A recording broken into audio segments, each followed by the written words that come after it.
Assalamualaikum warahmatullahi wabarakatuh, teman-teman.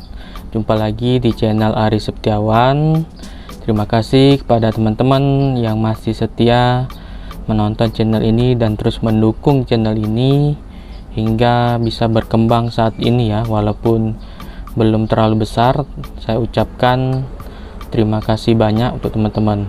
Dan untuk teman-teman yang baru melihat channel ini maupun yang belum subscribe, bisa di subscribe channel ini, dipencet tombol subscribe-nya teman-teman ya, terus dipencet lonceng serta dikasih jempol ya. Nah, untuk video kali ini saya akan membahas usaha di tengah pandemik ya, jadi agak sedikit berbeda dari pembahasan kita. Jadi di tengah-tengah pandemik ini, usaha apa sih yang sebenarnya bagus dan cocok? Apakah budidaya lobster air tawar ini cocok dijadikan usaha di tengah pandemik atau bagaimana ya? Nanti mungkin saya akan jelaskan. Seperti yang kita ketahui teman-teman, di tengah-tengah pandemik COVID-19 banyak sekali pekerjaan-pekerjaan yang hilang, banyak terjadi PHK sana sini, pemasukannya yang berkurang. Dampaknya tuh sangat besar sekali bagi perekonomian kita teman-teman, karena memang dampaknya COVID ini tuh sangat terasa sekali. Contohnya tuh seperti hotel ya. Hotel itu banyak sekali karyawannya tuh yang di PHK. Kenapa saya bisa tahu? Karena saya kan seorang guru ya, guru di SMK Perhotelan. Jadi banyak alumni saya itu bekerja di hotel, alumni atau siswa saya dulu bekerja di hotel. Itu banyak terjadi pengurangan, mereka tuh banyak di PHK, pengurangan tenaga kerja ya, karena dampak pandemik ini ya.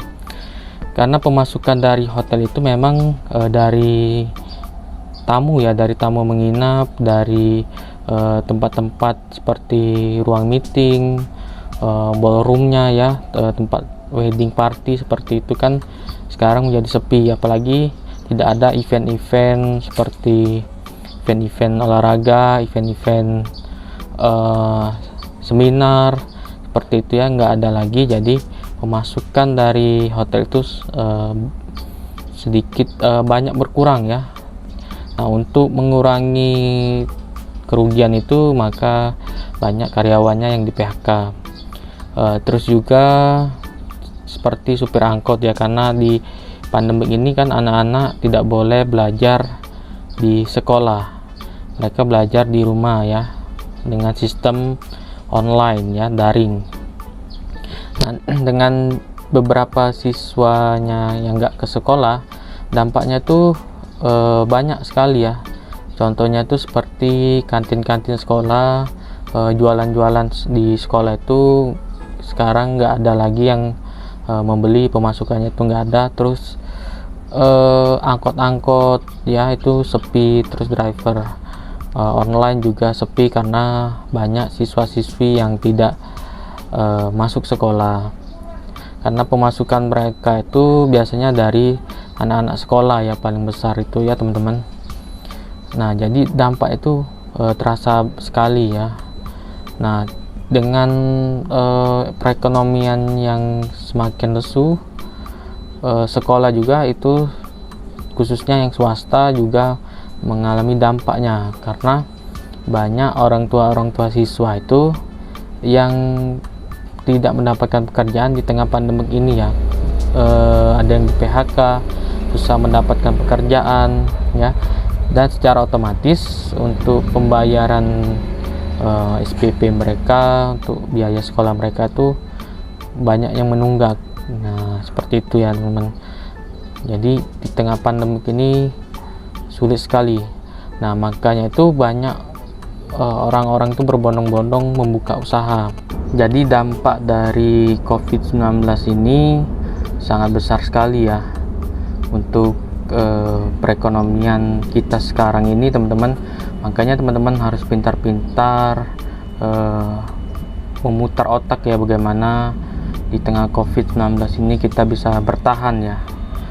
Nah, untuk usaha itu kan banyak tuh, setelah banyak PHK, banyak orang-orang tuh mencari tahu sih usaha apa yang bagus untuk kita di tengah-tengah pandemik seperti ini ya teman-teman.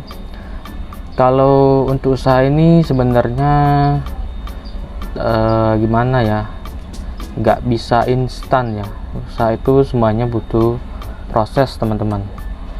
Karena kenapa? Kalau untuk membuat usaha itu teman-teman harus mempelajari dulu jenis usaha yang harus teman-teman lakukan, atau mencari tahu dulu bagaimana pemasarannya. Misalkan teman-teman itu mau jualan baju misalkan, atau barang-barang lah ya, seperti itu. Teman-teman harus mencari tahu dulu di mana sih supplier yang bisa kita dapatkan, yang murah dan yang bagus ya. Nanti bisa kita jual lagi ke tengah-tengah masyarakat ya.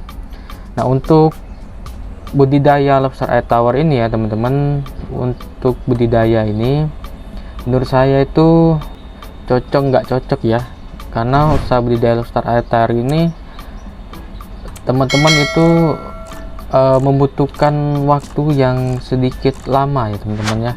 Kenapa saya bilang sedikit lama? Karena saya dulu waktu memulai budidaya lobster air tawar ini, saya memulai itu dari bibit yang 1 inci dulu ya. 1 tahun saya mempelajarinya. Dari 1 inci itu kan kalau kita lihat tuh segini ya, 1 inci itu. Dari 1 inci ke ukuran indukan ya, minimal tuh 4 inci, bisa memakan waktu 6-7 bulan ya teman-teman ya. Nah, dari 6-7 bulan itu kan sedikit lama ya, kalau kita jadikan usaha itu kan sedikit lama. Nah, setelah 7 bulan itu pun belum ada pemasukan, belum ada jual beli, kita malah mengeluarkan biaya atau kosnya dulu ya, untuk pakannya, listrik, aeratornya, dan segala macamnya itu teman-teman. Nah, setelah mereka tuh atau lobsternya itu besar, nggak semerta-merta langsung bisa dijual ya.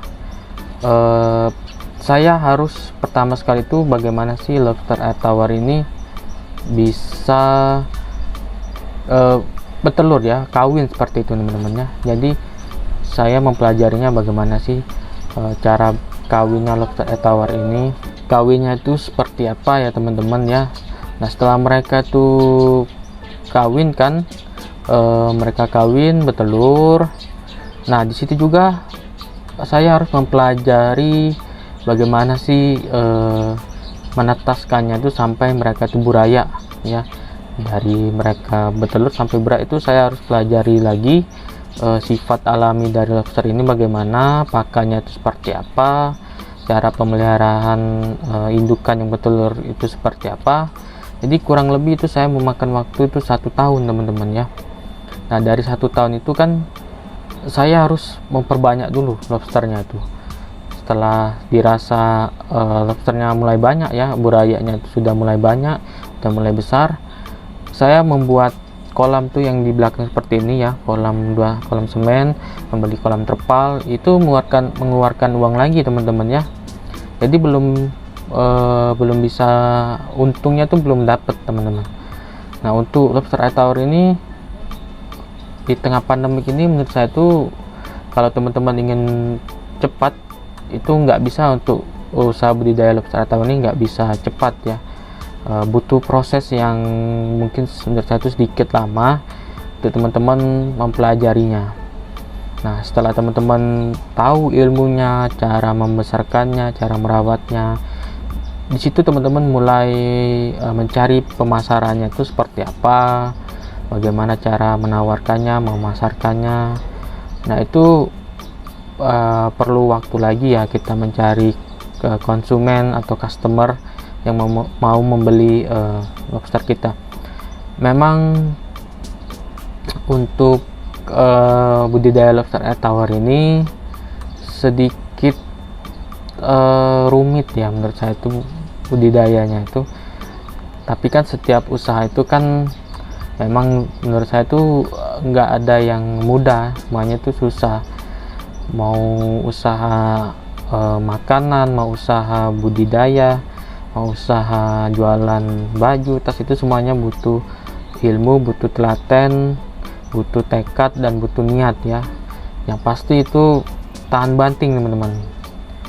Nah itu saya kadang heran melihat orang-orang itu mau usaha, pertama itu budidaya lobster air tawar, mau cepetnya saja untungnya tuh, mau langsung untung, mau langsung cepat berkembang bagus, lobsternya cepat besar, banyak segala macam. Nggak bisa seperti itu, semuanya butuh proses ya. Usaha budidaya lain seperti ikan juga butuh proses teman-teman ya, nggak segampang yang kita kira. Jadi bagaimana ya untuk di tengah COVID ini, cocok nggak cocok? Menurut saya sih cocok ya, tapi kalau teman-teman mau cepat itu nggak cocok bagi teman-teman ya kalau mau cepat. Tapi kalau memang teman-teman mungkin bersabar, butuh waktu, insya Allah cocok untuk teman-teman ya. Nah itu saja sih penjelasan dari saya teman-teman, bagaimana saya memulai budidaya lobster air tawar ini, bagaimana budidaya lobster air tawar ini cocok nggak di tengah pandemik COVID-19 ini. Itu tergantung dari teman-temannya sendiri ya. Itu saja teman-teman video dari saya. Apabila ada pertanyaannya, saran, komen, dan kritiknya, bisa ditulis di kolom komentar. Jangan lupa di like, di subscribe, serta dipencet tombol loncengnya, dan dikasih jempol teman-teman. Terima kasih dan sampai jumpa di video selanjutnya.